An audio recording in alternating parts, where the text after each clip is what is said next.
महाविद्यालय में आज आपके सामने मैं भारतीय काव्य शास्त्र के पत्र का अध्ययन कराने का प्रयास करूंगा। सेमेस्टर 4th जिसका सत्र है 2023 से 27, उसके प्रारंभ में जो 3 पत्र आपको पढ़ने हैं, एमजेसी 5th, एमजेसी 6 और एमजेसी 7, तो उसमें से एमजेसी 6 में आपको भारतीय काव्य शास्त्र पढ़ना है। आपको ज्ञात हो कि भारतीय काव्य शास्त्र काव्य परंपरा, काव्य की विधाएं, काव्य के विविध पक्षों पर सूक्ष्म विश्लेषण शास्त्रीय आधार पर करती है। शास्त्रीयता यानी कि क्लासिकल एज ऑफ पोएट्री। हम कैसे निर्धारित करेंगे कि कोई भी कविता, कोई भी काव्य वो काव्य है? और इसके लिए हमें बहुत पीछे जाना होगा, लगभग उस समय जाना होगा जिस समय कविता अपनी शैशवावस्था में थी और कविता बन और बिगड़ रही थी। वैसे समय में आचार्यों ने, मुनियों ने मिलकर यह निर्णय लिया कि कविता के स्वरूप का क्या गठन होना चाहिए। भारतीय काव्य शास्त्र आप सभी छात्र छात्राओं के लिए बिल्कुल नया है, बिल्कुल नवीन है। इस काव्य शास्त्र को पढ़ते समय आपकी मुठभेड़, आपकी समझ संस्कृत आचार्यों के प्रति भी बनेगी। संस्कृत आचार्यों के प्रति इससे पहले की समझ बने, इसके पहले कि हम भरत मुनि, भामा, वामन जैसे आचार्यों, दंडी जैसे आचार्यों की परिकल्पना पर ध्यान दें, हम यह पहले तय कर लें कि जिस अध्याय का मैं आपके सामने स्वरूप रखने जा रहा हूं, आपको पढ़ाने जा रहा हूं, काव्य लक्षण, उस काव्य लक्षण के मूल में क्या है। आपको बता दें कि भारतीय काव्य शास्त्र में जो मूल विषय वस्तु का अध्ययन आपको करना है वो है काव्य लक्षण, काव्य हेतु और काव्य प्रयोजन। ये 3 अलग अलग विषय हैं, ये 3 अलग अलग खंड हैं जिसका व्यापक अध्ययन आपको करना है। इसके बाद एक महत्वपूर्ण इकाई है भारतीय संप्रदाय। संप्रदाय में, काव्य शास्त्रीय संप्रदाय में कुल 6 संप्रदायों का अध्ययन करना है। इसके बाद रस निष्पत्ति है, रस निष्पत्ति के बाद फिर काव्य के भेद हैं। इसके बाद फिर पाश्चात्य काव्य शास्त्र के अलग अलग खंड हैं। तो आज हम लोग भारतीय काव्य शास्त्र का प्रारंभ करने जा रहे हैं। भारतीय काव्य शास्त्र के प्रारंभ करने से पहले आपको यह बता दें कि कविता कहाँ से उपजी होगी, कहाँ से शुरू हुई होगी, कहाँ से स्थापित हुई होगी। काव्य लक्षण के संदर्भ में हम यह तय करेंगे कि हम किसे काव्य कहेंगे और किसे काव्य नहीं कहेंगे, उसके कौन कौन से गुणधर्म होंगे। कभी सुमित्रानंदन पंत ने कहा था, वियोगी होगा पहला कवि, आह से उपजा होगा गान, निकल कर आंखों से चुपचाप बही होगी कविता अनजान। यानी यह परंपरा, कविता की खोज, काव्य की खोज, उसकी प्रामाणिकता, उसके होने, उसके अस्तित्व के टोह लेने की परंपरा को हम इस कक्षा में तलाश करेंगे, उसके स्वरूप को गढ़ेंगे, उसके स्वरूप को पड़ताल करेंगे। हम यह जानने का प्रयास करेंगे कि काव्य में कौन कौन से लक्षण होंगे, तब हम उसे काव्य कहेंगे।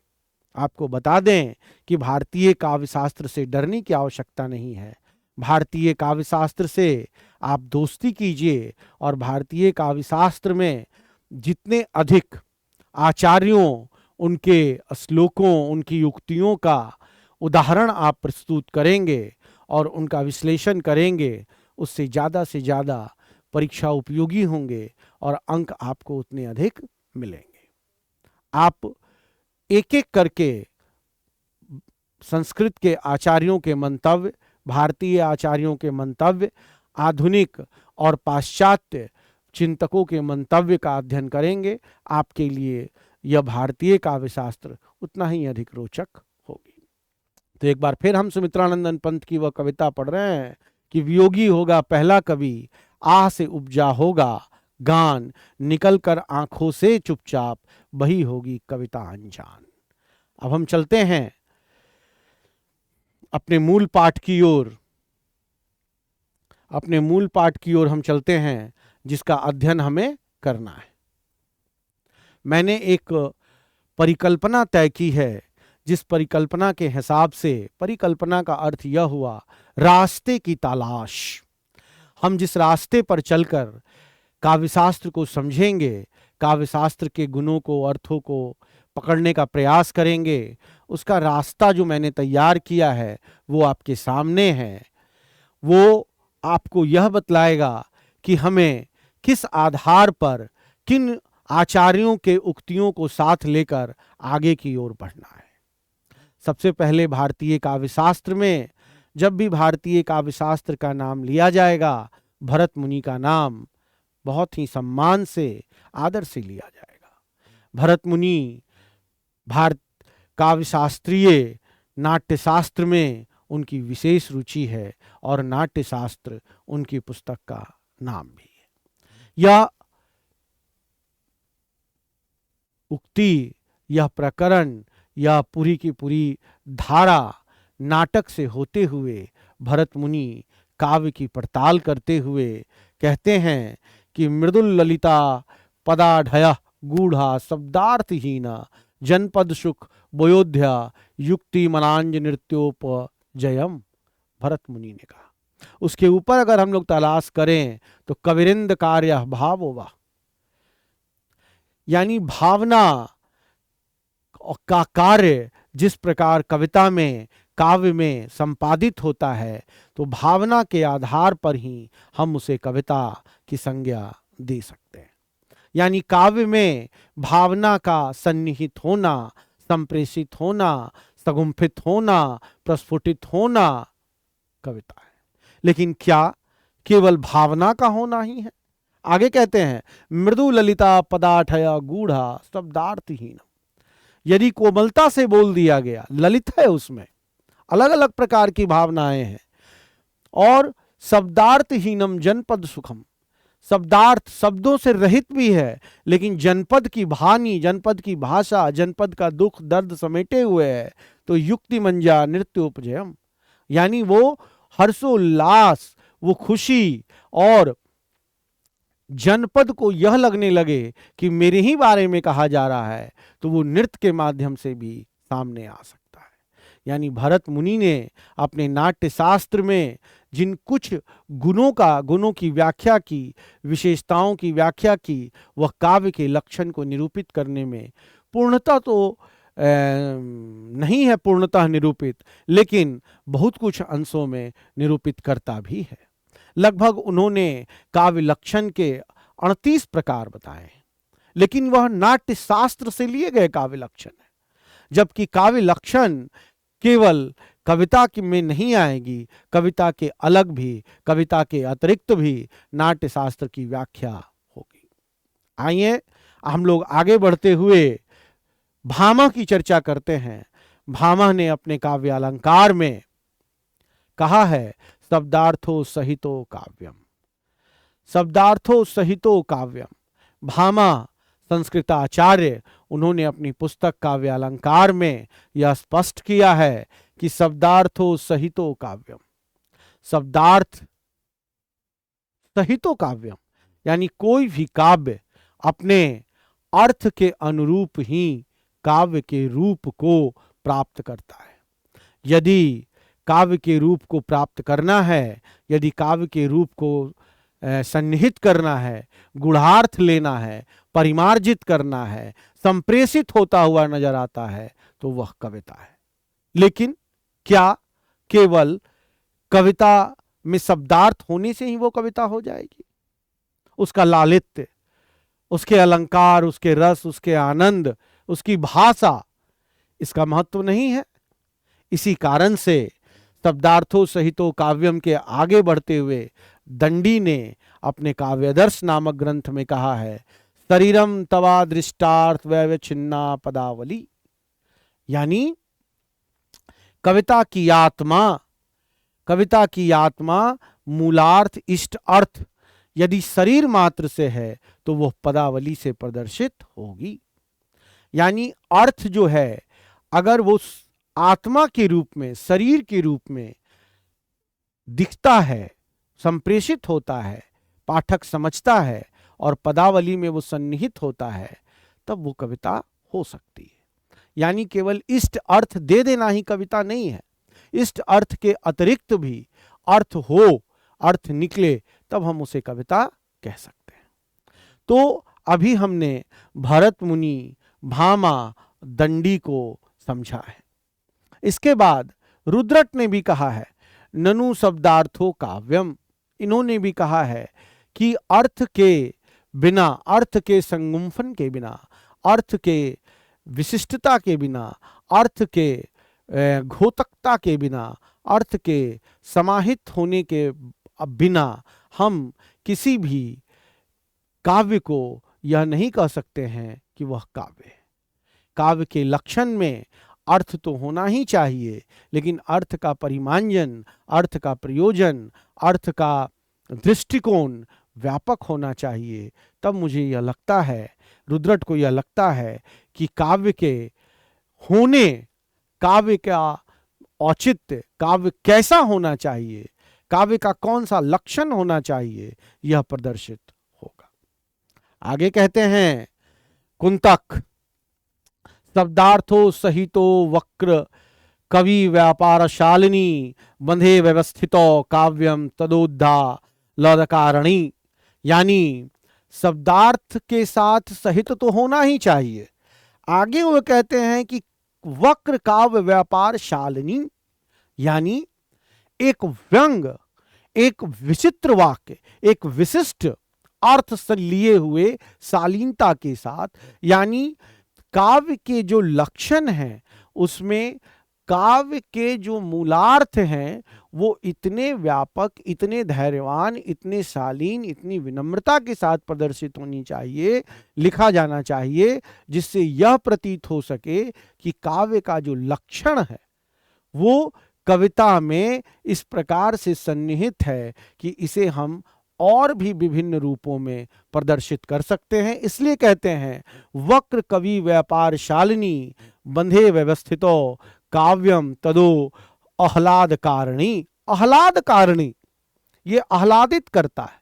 यानी काव्य लक्षण में यह भी जरूरी है कि पाठक को उस कविता से गुजरने के बाद एक अनुभूति हो कि हम एक नए लोक में, नई दुनिया में, नए प्रदेश में, नए जगह पर प्रवेश करते हैं। हम ऐसे दुनिया में प्रवेश करते हैं जिसे हम कभी देखे नहीं थे। यानी ज्ञान की एक नई प्रस्फुटन होती है, उसे भी हम काव्य कहेंगे। और काव्य का ये सबसे महत्वपूर्ण लक्षण है, अनजाने अनदेखी दुनिया का एक नए सिरे से साक्षात्कार होना काव्य लक्षण। आगे कहते हैं अब हम लोग भारतीय परंपरा के जो हमारे आचार्य हुए हैं, अभी तक हम लोगों ने ऊपर से अगर देखें तो संस्कृत के आचार्यों की चर्चा हम लोगों ने की है, चाहे वो भरत मुनि हो, चाहे वो भामा हो, चाहे दंडी हो, रुद्रट हो या कुंतक हो। इन आचार्यों ने जिस तरह से काव्य लक्षण की चर्चा की है, यानी कौन कौन से वो गुण होंगे जिससे हम उसे काव्य कह सकते हैं, उसकी चर्चा में शब्द और अर्थ पे, शब्द के अर्थ पर विशेष जोर दिया है। और विभिन्न आचार्यों ने कुछ अलग अलग प्रकार से उसकी व्याख्या को सेपरेट करने का, विभक्त करने का भी प्रयास किया है। अब हम लोग भारतीय आचार्यों की व्याख्या पर आते हैं। सबसे पहले आचार्य विश्वनाथ कहते हैं वाक्यम रसात्मक काव्यम, यानी रसात्मक वाक्य। अब रसात्मक वाक्य कैसा होगा, यानी जब हम लोग इसमें आगे पढ़ेंगे रस संप्रदाय में, तब हम लोग पढ़ेंगे भाव, विभाव, अनुभाव, व्यभिचारी भाव, कि बगैर रस के जो 9 अस्थाई रस हैं हमारे, ये बिना अस्थाई रस के उद्धृत हुए कोई भी काव्य किस प्रकार से काव्य हो सकता है, उसके काव्य होने पे ही संदेह है।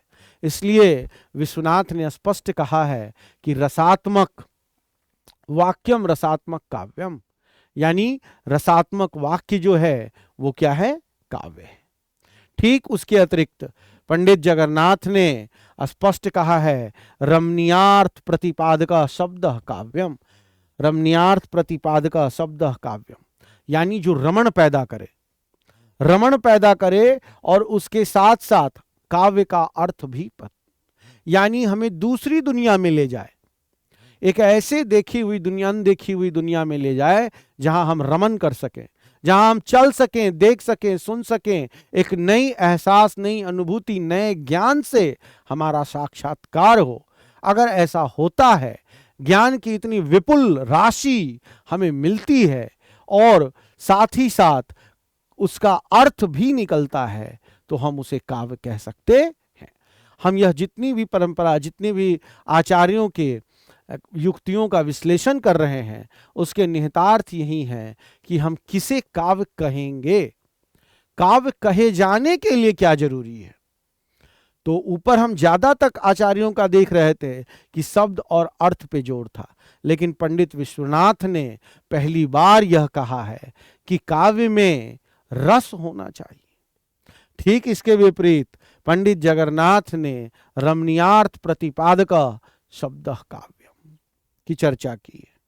आगे कवि शुक्ल कहते हैं, आचार्य रामचंद्र शुक्ल हिंदी साहित्य के एक माने हुए आलोचक, हिंदी साहित्य का इतिहास जब MJC 1 में हम लोगों ने हिंदी साहित्य का इतिहास अध्ययन किया था, तो मैंने चर्चा की थी कि हिंदी साहित्य का इतिहास किस प्रकार की पुस्तक है।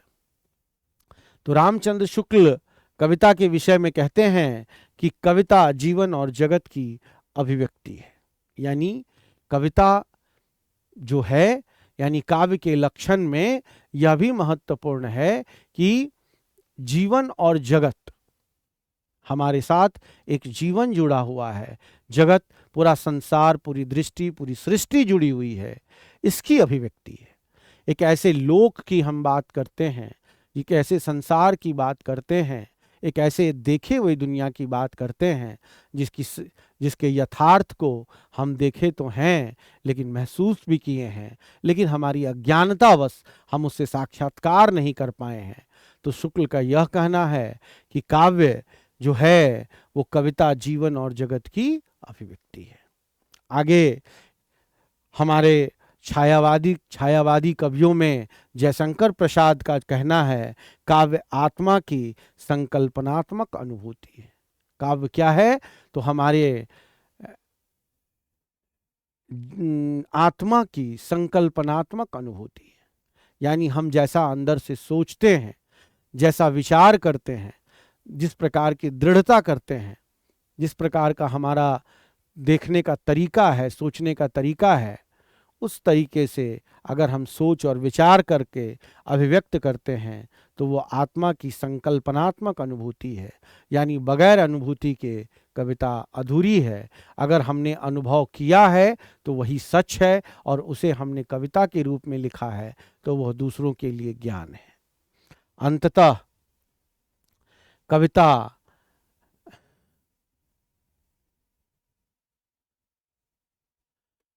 कविता हमारे परिपूर्ण क्षणों में संपूर्ण अभिव्यक्ति है। यह युक्ति सुमित्रानंदन पंत की है, परिपूर्ण क्षणों में, यानी एक ऐसे पल, एक ऐसे एहसास की बात है जिसे हम बहुत लंबा तो नहीं लेकिन एक छोटे से समय के अंश में भी महसूस कर लिए हों तो वो भी हमारी अभिव्यक्ति है। तो अभी हम लोग देख रहे थे भारतीय काव्य शास्त्र में काव्य लक्षण, जिसे भरत मुनि से लेकर सुमित्रानंदन पंत तक ने क्या कहा है, किसे कविता मानेंगे और किसे कविता नहीं मानेंगे, इसकी बहुत विशद और व्यापक चर्चा हुई है। अब इन चर्चाओं के अतिरिक्त हम जिसकी चर्चा करेंगे अगली कक्षा में, ये आपके लिए गृह कार्य है कि आप काव्य लक्षण के विषय में पाश्चात्य काव्य शास्त्रियों ने क्या कहा है, आप इसे देख कर आएंगे। तो अगली कक्षा में पुनः हम लोग एक बार भरत मुनि से लेकर सुमित्रानंदन पंत तक की संक्षिप्त चर्चा करेंगे और पाश्चात्य काव्य शास्त्रियों ने काव्य लक्षण पर क्या कहा है, इसकी चर्चा करने के बाद हम लोग आगे चलेंगे काव्य प्रयोजन पर। धन्यवाद।